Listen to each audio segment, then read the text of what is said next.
Assalamualaikum warahmatullahi wabarakatuh. Oke anak-anak, siapkah kalian untuk belajar hari ini? Pagi ini kita akan kembali belajar bersama-sama ya. Hari ini kita akan masuk di pembelajaran 3. Menari berdasarkan tenaga. Kita sudah mempelajarinya di pembelajaran 1 ya, tentang tari-tarian. Gerak tari kuat dan juga gerak tari lemah. Ayu gemar menari. Setiap sore Ayu latihan menari. Ayu berlatih berdasarkan tenaga. Kita sudah pelajari ya, kalau berdasarkan tenaga berarti masuk kategori gerak tari lemah dan juga gerak tari kuat. Gerak tari lemah dilakukan dengan sedikit tenaga, sedangkan gerak tari kuat itu dilakukan dengan banyak tenaga. Oke, sekarang kalian bisa perhatikan gambar tentang gerak tari Ayu. Di sini ada 2 gambar ya. Gambar yang pertama itu Ayu berjalan melingkar sambil mengayunkan kedua tangan ke bawah dan juga ke atas. Gerak tari dilakukan dengan sedikit tenaga. Kalau gambar yang kedua, Ayu duduk bersimpuh dengan mengayunkan tangan dari atas ke samping. Gerak tari Ayu ini dilakukan dengan sedikit tenaga. Dari 2 gambar tadi, dapat kita simpulkan bahwa gerak tersebut termasuk di dalam gerak tari lemah. Kenapa dia disebut gerak tari lemah? Karena gerak yang dilakukan itu membutuhkan sedikit tenaga. Oke, gambar berikutnya ada gambar Ayu berlari jinjit melingkar sambil mengayunkan kedua tangan ke bawah dan ke atas. Gerak tari dilakukan dengan banyak tenaga. Kemudian gambar yang berikutnya, Ayu berjongkok jinjit mengayunkan tangan ke depan dan belakang secara bergantian. Gerak tari dilakukan dengan banyak tenaga. Dari gambar yang tadi bisa kita juga simpulkan bahwa gerak tari tersebut termasuk kategori gerak tari kuat. Dia disebut gerak tari kuat karena gerak tersebut dilakukan dengan banyak tenaga. Ayu gemar menari. Gerak tubuh Ayu lincah saat menari. Ayu bergerak dengan lincah karena dia memiliki badan yang sehat. Ayu terbiasa makan makanan bergizi.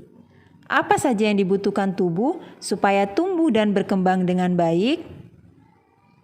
Kebutuhan manusia untuk tumbuh dan berkembang ada berbagai macam. Kebutuhan tersebut antara lain makanan, kemudian istirahat, dan juga olahraga. Makanan yang baik bagi pertumbuhan adalah makanan yang bergizi seimbang. Makanan bergizi seimbang membantu proses pertumbuhan dan perkembangan. Oke, pada gambar di sini menunjukkan makanan yang bergizi seimbang. Kenapa? Karena ada makanan pokoknya, kemudian ada lauk pauknya, ada sayur mayur, dan juga ada buah-buahan. Ingat ya, ini sudah kita pelajari di pembelajaran sebelumnya. Nah, beberapa contoh makanan pokok, lauk pauk, sayur mayur, dan buah-buahan sebagai berikut. Yang pertama, makanan pokok. Misalnya, nasi, jagung, ubi, dan juga sagu. Yang kedua, lauk pauk. Misalnya, ikan, telur, daging, tahu, dan juga tempe. Yang ketiga, ada sayur mayur. Contohnya ada sayur kangkung, kemudian sayur bayam, wortel, buncis, dan juga kacang panjang. Dan yang keempat adalah buah-buahan yang biasanya sering kita konsumsi. Contohnya ada jeruk, ada apel, ada anggur, pisang, pepaya, dan juga mangga. Kebutuhan manusia juga diimbangi dengan istirahat. Jadi, selain makanan juga harus diimbangi dengan istirahat. Manusia membutuhkan istirahat setelah beraktivitas atau setelah melakukan kegiatan. Manusia istirahat dengan cara tidur dan juga bersantai. Tidur merupakan bentuk istirahat yang paling baik.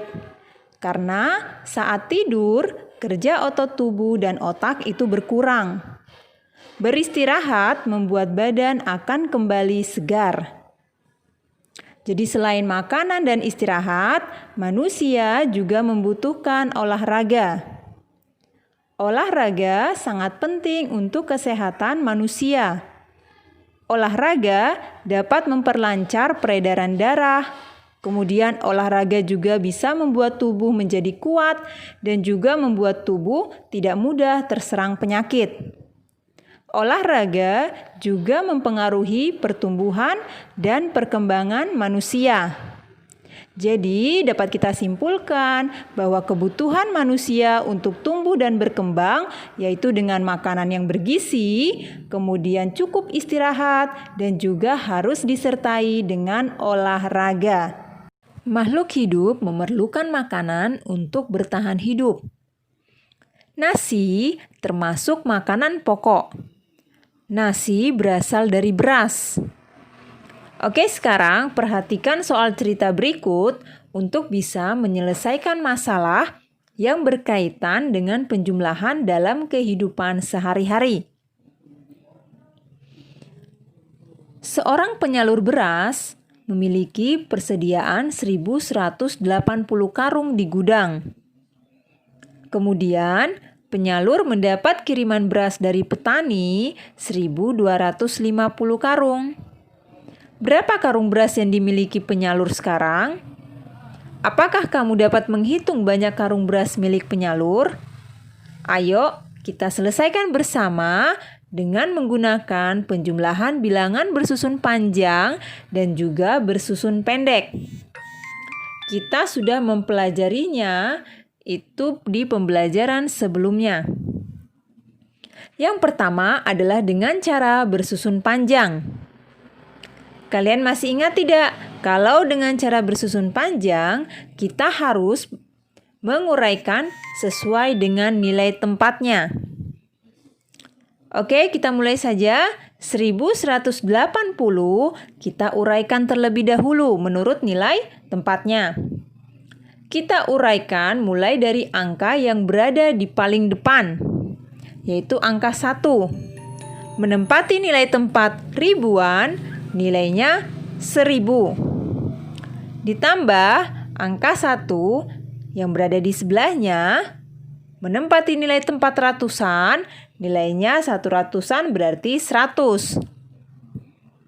Ditambah angka 8 menempati nilai tempat puluhan, 80-an berarti nilainya 80. Dan ditambah terakhir adalah angka 0 menempati nilai tempat satuan, nilainya 0. Oke, bilangan di bawahnya 1.250 kita uraikan kembali menurut nilai tempatnya. Dimulai dengan angka di depan sama seperti tadi. Angka 1 menempati nilai tempat ribuan, nilainya 1.000. Angka berikutnya, angka 2 menempati nilai tempat ratusan, nilainya 200. Angka yang berikutnya ada angka 5 menempati nilai tempat puluhan atau 50-an, nilainya 50. Dan terakhir adalah angka 0 menempati nilai tempat satuan, berarti nilainya tetap adalah 0.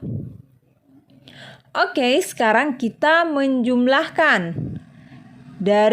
Kita urut ya, dari bagian belakang atau dari angka satuan. 0 ditambah 0 sama dengan 0. Kemudian bilangan puluhannya 80 ditambah 50 adalah 130. Kemudian angka ratusannya 100 tambah 200 sama dengan 300. Dan yang angka ribuan 1.000 ditambah 1.000 sama dengan 2.000. Apakah sudah selesai? Belum ya? Kita lanjutkan di bawahnya. Kenapa belum? Karena di sini angka 130 berada di nilai tempat puluhan. Jadi kita harus memindahkan dia kembali ke angka ratusan. Oke, kita tulis sama dengan di bawahnya. Kembali ke angka satuan, nolnya tetap ditulis. Kemudian 130, karena 130 itu nilai ratusan, sedangkan dia berada di bagian puluhan, berarti kita tulis puluhannya, ratusannya kita pindahkan ke bagian ratusan atau ke tempat ratusan. Jadi 130, nilai puluhannya adalah 30. Kita tulis 30, angka 1 ratusannya kita pindahkan ke tempat ratusan, yang dimana tempat ratusan di situ sudah ada 300, kita tambahkan dengan 100 yang tadi, berarti jumlahnya adalah 400. Kemudian di sebelahnya tetap 2000. Nah, kalau sudah seperti ini, baru sudah pas ya, karena nilai ribuan, sendiri, ratusan juga, puluhan, dan satuan. Ketika sudah pas seperti ini, baru kita mengambil angka depan. Ada angka 2, 4, 3, dan juga 0, sehingga hasilnya adalah 2430. Oke anak-anak, itu adalah cara bersusun panjang. Sekarang kita masuk di cara bersusun pendek. Cara bersusun pendek kita langsung saja mengerjakan. 1180, kemudian ditambah dengan 1250. Ditulis di bagian bawahnya. Kemudian tinggal kita jumlahkan seperti biasa. Menjumlahkan dengan bagian atau dengan angka yang berada di paling belakang. Atau angka satuan. 0 ditambah 0 sama dengan 0. 8 tambah 5 sama dengan 13. Tapi jangan menulis semuanya.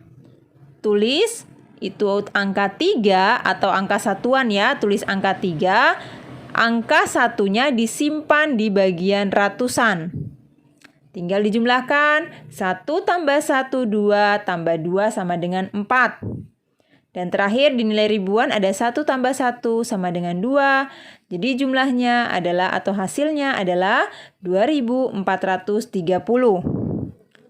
Bu Guru ingatkan kembali, kalau untuk menjumlahkan harus urut dan harus rapi, satuan dan satuan, puluhan dan puluhan, ratusan dan ratusan, serta ribuan dan ribuan supaya hasilnya pas. Jadi, banyak beras yang dimiliki penyalur sekarang adalah 2430 karung. Oke, Bu Guru akhiri saja pembelajaran kita hari ini. Bu Guru harap kalian harus tetap semangat dalam belajar walaupun kita masih belajar dari rumah. Bu Guru cuma bisa berpesan, kalian jaga kesehatan selama di rumah ya. Oke, wassalamualaikum warahmatullahi wabarakatuh.